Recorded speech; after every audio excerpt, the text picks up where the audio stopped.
up, everyone? This is Ricardo Lund, head engineer of Rakoon Sound Studios, and I want to welcome you guys to another episode of our Tips and Tricks show, where we share information about our equipment and show you how we use it to make music. In this episode, we're going to be taking a look at the Roland Juno 106, which is one of the vintage synths that we have here in the studio. Also one of my all-time favorite synths, completely a classic.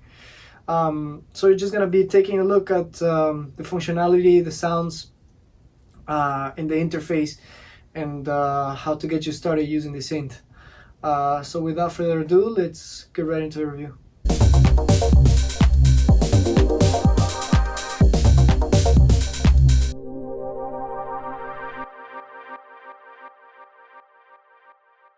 Okay guys, so we have the Juno 106 here from Roland. This is a vintage synth from 1984, one of the all-time classics. And this is an amazing synth. It's so simple yet so powerful, because you can fit it in so many, in so much music. We use it a lot in the studio. I think we almost overuse it. So this is a poly synth. As you can see, the interface is super simple. This is the other vintage synth we have here along with the SH-101. So yeah, the interface is super simple, and that's why it lets you create sounds really quickly. You can, similar to the SH-101, you can make a sound in no time, in like a few minutes or a few seconds. Sometimes you can already have something cool going on. I would have to say, it's really good for pads, for bass lines. It's really good for some effects, like some simple, like retro LFO type effects. So yeah, let's check it out. Right now it's on a preset, but I'm gonna set it to manual just by pressing manual here. I have the whatever's playing on the panel, So let's go to the oscillator section first. It has a square / pulse pulse wave that sounds like this. As it goes into the pulse, sounds like that. Then it has a sawtooth, and it has also a sub oscillator, which I believe is 1 octave below, and it's a square.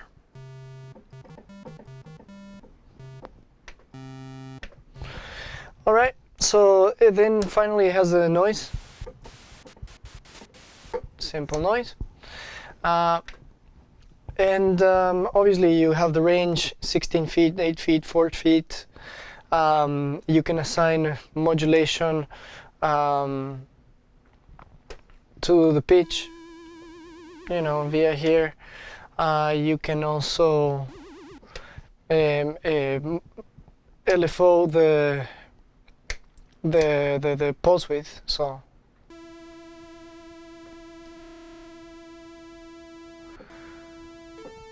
similar to the SH-101.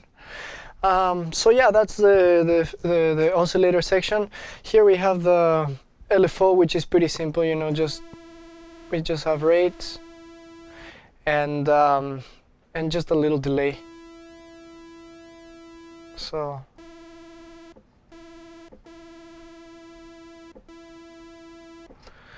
it's kind of like a little bit of attack to that LFO.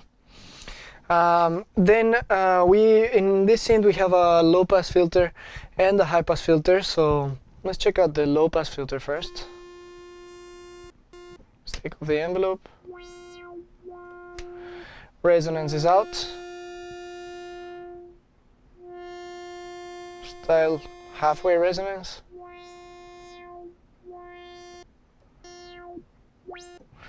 Alright, and then we have the high pass filter.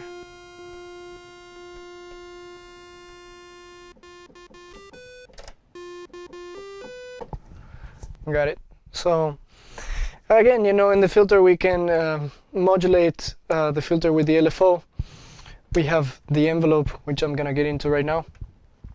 And then obviously, the keyboard for the filter, you know, which adjusts the filter, how open the filter is depending on where you're playing in the keys. Then obviously the VCA level, I had all the way down. I'm still getting some sound, but we can make it louder. So maybe not so loud. And then we can have the envelope will be inactive right now if we have it in gates, or we can have it in envelope.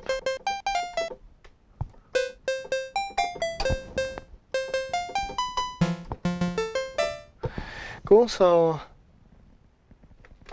then we have a reverse envelope and a regular envelope. So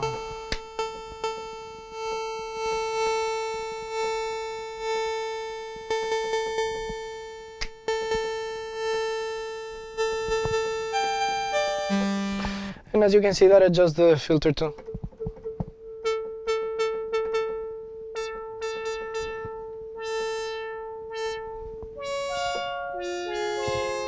So yeah, it's very kind of lush sounding, but things start to get a little more interesting here. As you can see, you know, I went pretty much through all the synth. I'm gonna show you a few different tricks that it has and a few different little things, but that's basically, you know, what it is. You know, it's super simple synthesizer. And then finally, you know, we have this classic chorus section, which, as you can tell, you know, it's a little bit noisy. And that, you know, I kind of like that. It adds a little bit of character to the synth, actually. But it has two types of chorus to pick from. So let's make this.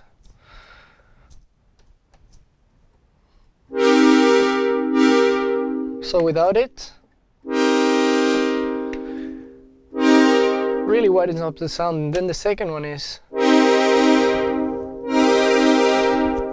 Sorry, I'm gonna bring the volume here in the recording a little bit down with the synth.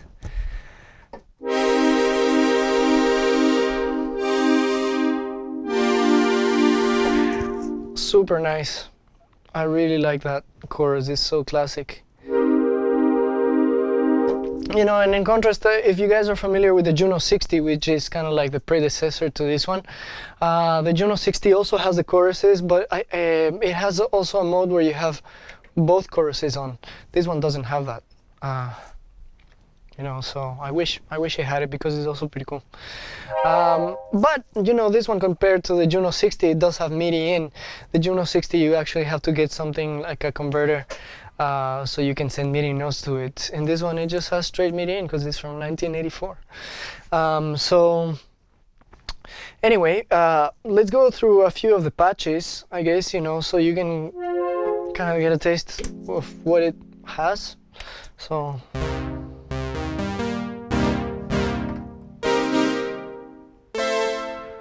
super nice synth. I love it.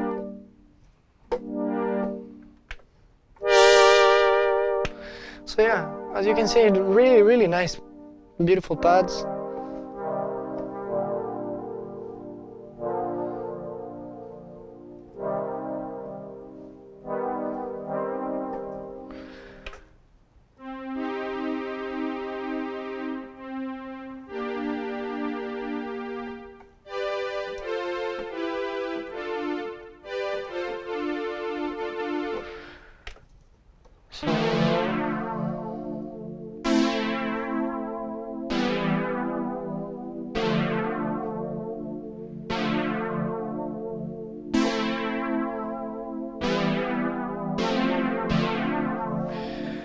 Yeah, I really like it.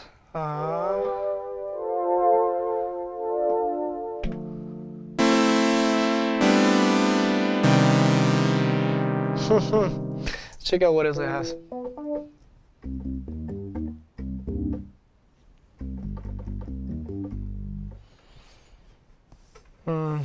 So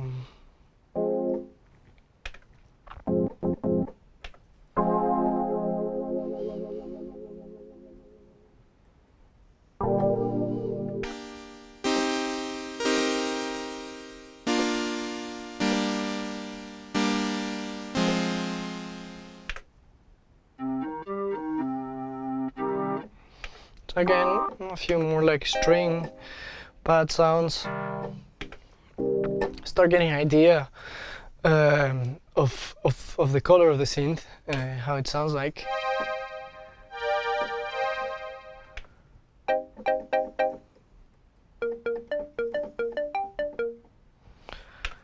See what else? Just take a look at a few of them.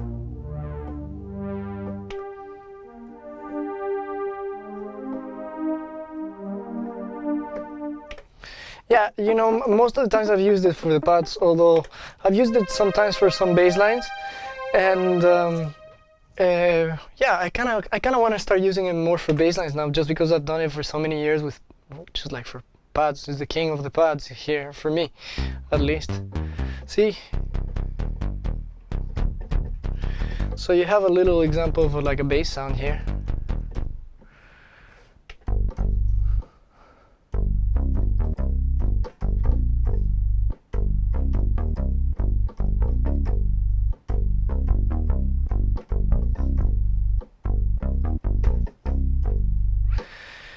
Let's see.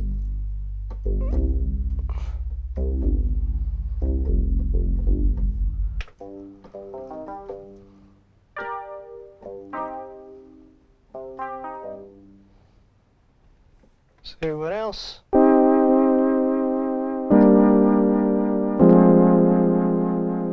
A few more pads right there.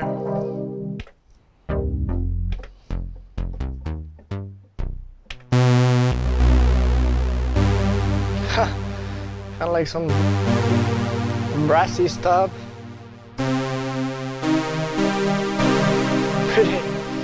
Pretty rich sound, that one.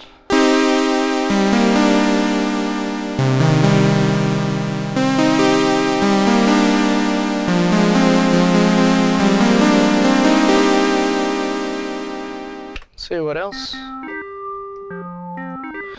Yeah, some nice. You can make really anything, you know. Some really nice lead sounds as well.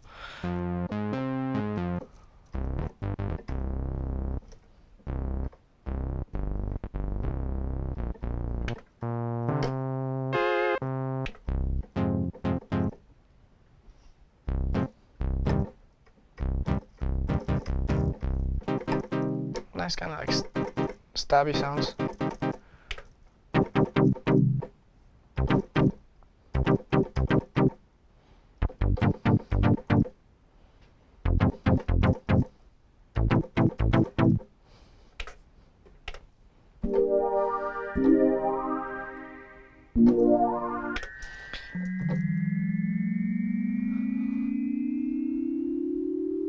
Haha, we're going off to space.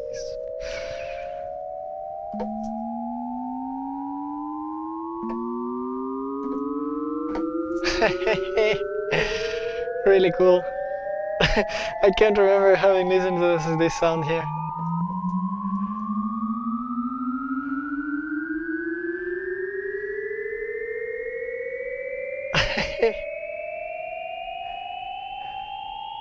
Are we gonna come down?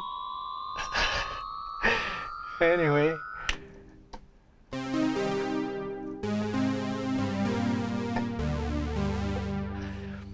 Yeah, so you can get an idea of what it sounds like, right?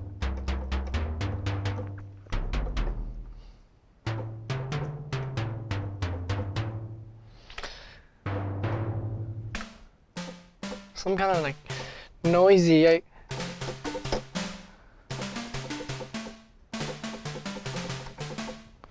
guess they could work kind of like for percussive kind of melodies and stuff.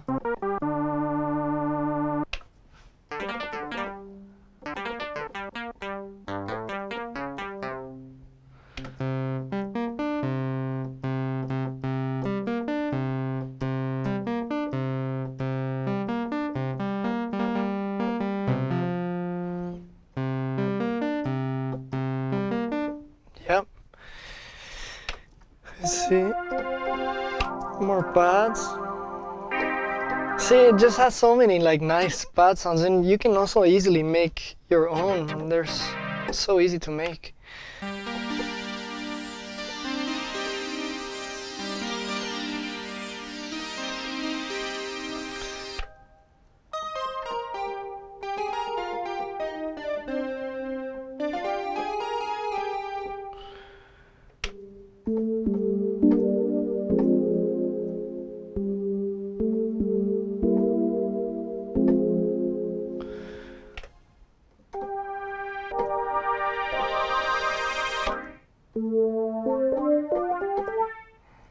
Yep. And finally, this is more like effects.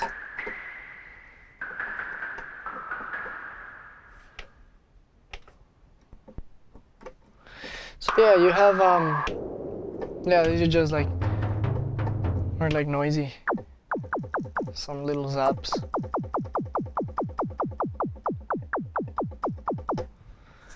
Right?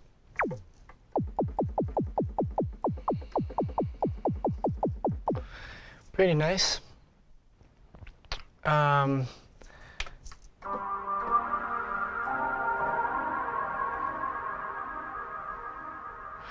Anyway, you have 16 banks of 8 banks because you have group A and group B. Right now we were in group A. And as you can see, if I move something here, it creates a little thing, 2 dots on the preset, which lets you know that you have altered the preset. Okay, so then finally we have this section here, which is kind of classic in the old Roland synths. The SH101 also has it. It has this bender instead of a mod wheel. You have this bender in which, if I go to manual and let's do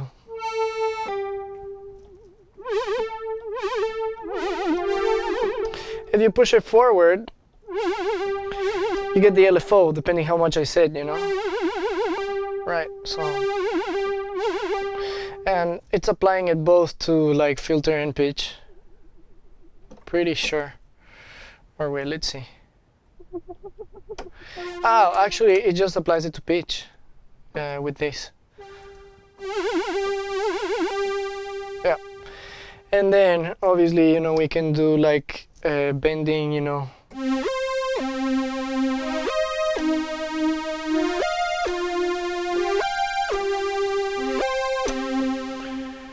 Again, we can do the filter, open it through there, you know, I can close it. It's pretty cool. I guess it's pretty cool because you can do like a little bit of pitch and do the LFO at the same time. Then you have portamento, which can be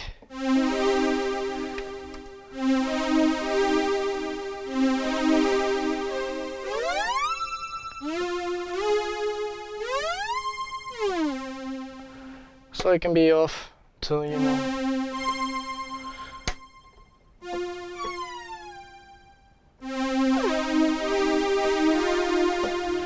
Right. So, you know, that's kind of it, you know. It's super simple, super easy to use, a great synth to start with. These are really nice, you know, like now you can find them on eBay and stuff like that for like over $1,000, like $1,500, and they're going up in price. When I got it, it was a lot cheaper. It was like, I guess, almost 1,000, you know. And one thing you should know about Junos is that they tend to break a lot. I've been lucky with mine. It doesn't. I've had to take it to the shop to fix it, you know, only a few times.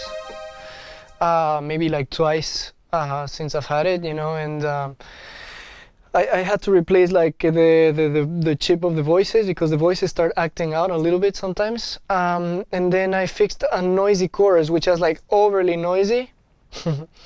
So I know the chorus is noisy, you know. You can maybe hear that thing. If you're wearing headphones, you might be able to hear like a slight noise, like panning in your headphones, and that's the noise from the chorus.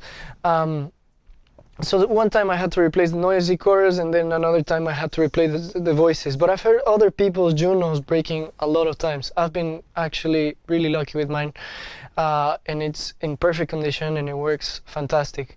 If you want an alternative for this, you know, you can obviously, there are, you know, in the last few years there have been so many reissues of stuff, you know, coming out.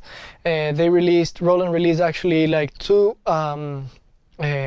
of the boutiques of the Roland boutiques, the small ones. They released 2 Junos already. You know, they released one that was discontinued after a while. It sold a lot, and I think it's a pretty good emulation. You just get 4 voices. That's the only thing, you know, compared to 8 voices of this. So you know, that's the disadvantage. Actually, I think this has 6 voices. No.